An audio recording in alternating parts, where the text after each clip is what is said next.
Assalamualaikum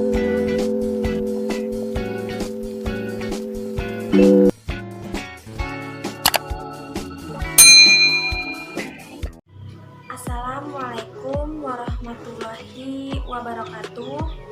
Nama saya Ika Fitri Aulia, saya dari Prodi Akuntansi.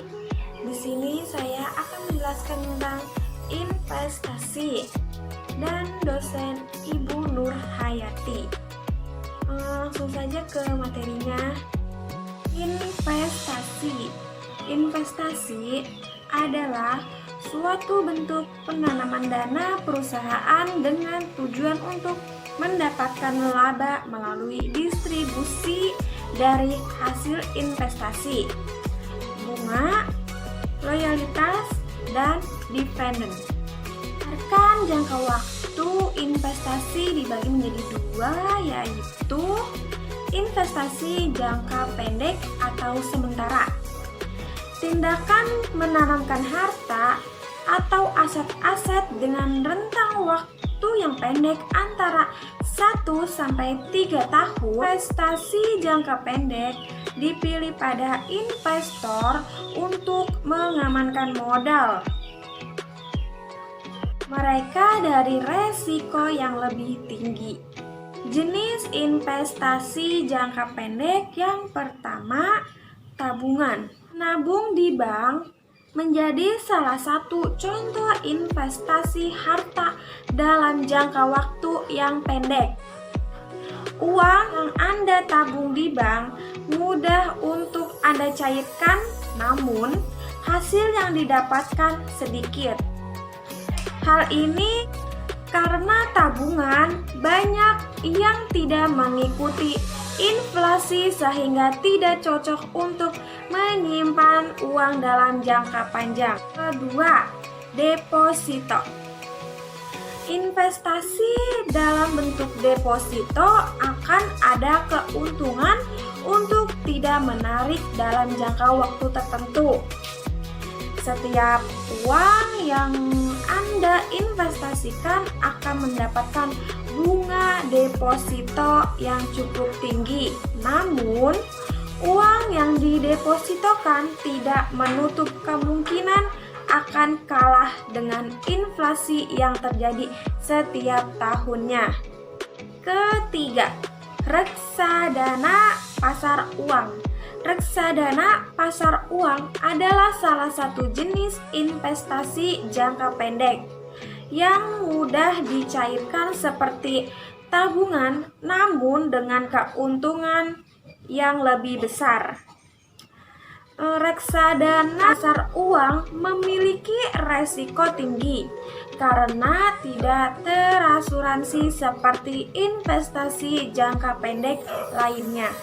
Kedua, investasi jangka panjang.